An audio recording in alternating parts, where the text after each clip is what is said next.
तस्वीरें 28 अगस्त को उत्तर प्रदेश के सुल्तानपुर में एक ज्वेलरी शॉप की हैं, जहां दुकानदार और ग्राहक बैठे हुए दिखाई दे रहे हैं। यहां तक तो सब कुछ ठीक था।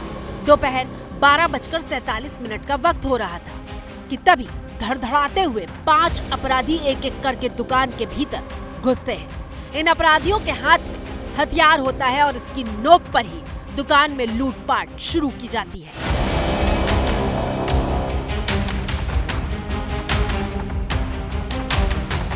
तीन अपराधी दुकान में मौजूद लोगों को डरा धमका कर रखते हैं, जबकि 2 थैले के अंदर दुकान का सारा सामान लूट कर भर रहे होते हैं।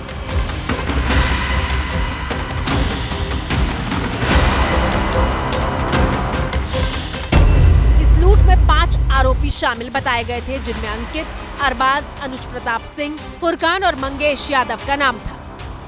सबसे पहले यूपी एसटीएफ ने 5 सितंबर को जौनपुर के रहने वाले आरोपी मंगेश यादव को एनकाउंटर में ढेर कर दिया था। इसके बाद इसी मामले में एक आरोपी अजय यादव के पैर में गोली मार दी थी, जिसका इलाज जिला चिकित्सालय में चल रहा है। इसी के बाद से यूपी की राजनीति में एनकाउंटर पर सियासत होने लगी और बयानों का युद्ध छिड़ गया।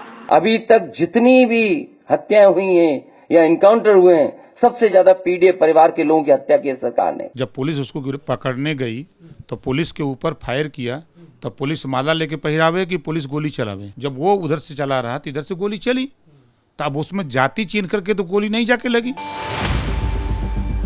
और अब मंगेश यादव के एनकाउंटर के ठीक 18 दिन बाद सुल्तानपुर डकैती के दूसरे आरोपी अनुज प्रताप सिंह के मारे जाने की खबर आई। यूपी के उन्नाव में सोमवार सुबह पुलिस ने 1 लाख के इनामी बदमाश अनुज प्रताप सिंह को घेर दिया था। पुलिस के मुताबिक अनुज ने फायरिंग शुरू कर दी तो एसटीएफ और पुलिस की जवाबी कार्रवाई में अनुज के सिर पर गोली लगी। अस्पताल में डॉक्टरों ने उसे मृत घोषित कर दिया। हमारा कोई आरोप नहीं है। प्रशासन की जो इच्छा थी, प्रशासन ने अपनी इच्छा पूर्ण कर ली, बस हमें कुछ कहना नहीं। हमारे लड़के के ऊपर सिर्फ 1 मुकदमा था, उसका इनकाउंटर कर दिया गया, जबकि 40 मुकदमे वाले जेल के अंदर हैं, उन पे उनका इनकाउंटर नहीं हुआ। अब तो ठाकुर का भी इनकाउंटर हो गया, अब तो जातिवाद भी खत्म हो गया। मतलब अब तो सरकार को संतुष्टि मिलनी चाहिए कि एक ठाकुर का भी इनकाउंटर हो गया। अनुज प्रताप सिंह का परिवार आरोप लगा रहा है कि पुलिस ने निर्दोष की जान ली है। इन्होंने एनकाउंटर किया, उनके ऊपर केस होना चाहिए कि अगर कोई गुनाह होता है तो उसकी सजा कोर्ट देगा, ना कि एसटीएफ वाले या फिर पुलिस वाले। लेकिन यूपी पुलिस का बयान सुनिए, जो बता रही है कि अनुज प्रताप सिंह सुल्तानपुर लूटपाट का आरोपी था और उसे पुलिस लगातार ढूंढ रही थी।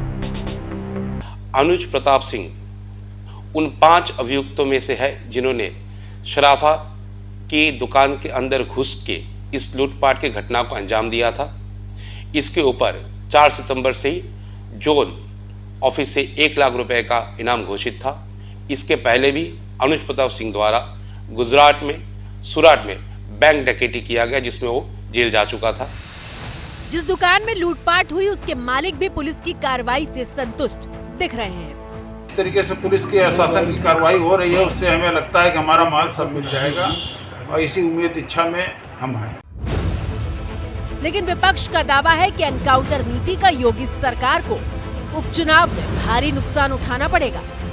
हम मिलकर लड़ेंगे, 10 की 10 लड़ेंगे, 10 की 10 हराएंगे। इनकी जो ठोकी नीति है, ठोको नीति जनता इस बार चालू कर देगी। इस बार जनता खुद ठोकने जा रही है।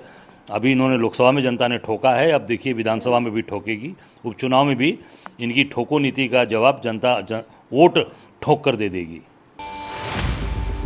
दरअसल उत्तर प्रदेश में एनकाउंटर पर राजनीति तेज हो चुकी है, क्योंकि मुठभेड़ में मारे जाने की घटनाएं भी बढ़ गई हैं। ताजा मामला यूपी के गाजीपुर का है, जहां 1 लाख का इनामी बदमाश और शराब तस्कर जाहिद उर्फ सोनू को एनकाउंटर में मार गिराया गया।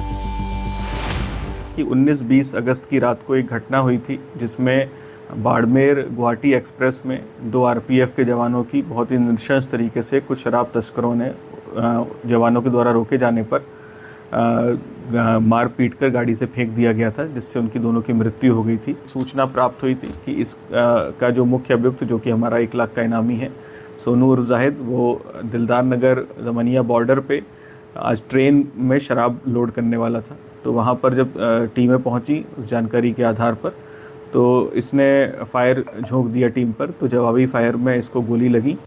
यूपी में लगातार बढ़ते एनकाउंटर के पीछे विपक्ष उपचुनाव को वजह बता रहा है।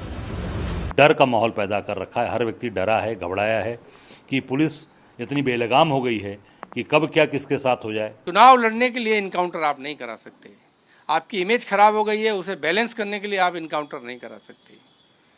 अब लगातार दबाव है पुलिस पे।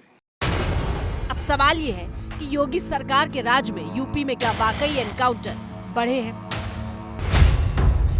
हमने आंकड़े खंगाले तो पता चला कि योगी सरकार 1 में यानी 2017 से 2022 के बीच 5 साल में 158 एनकाउंटर हुए, यानी औसतन 2 महीने में 5। जबकि योगी सरकार के दूसरे कार्यकाल यानी मार्च 2022 से सितंबर 2024 करीब 2.5 साल के भीतर 49 एनकाउंटर हुए हैं, यानी औसतन 2 महीने में 3 एनकाउंटर। यूपी सरकार के आंकड़ों के मुताबिक जिन अपराधियों का एनकाउंटर हुआ उनमें 67 मुस्लिम हैं, 20 ब्राह्मण हैं, 18 ठाकुर हैं, 16 यादव हैं और जबकि 14 दलित हैं।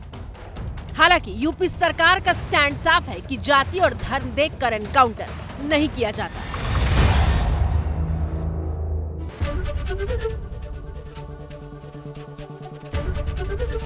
एबीपी गंगा, खबर आपकी, जुबान आपकी।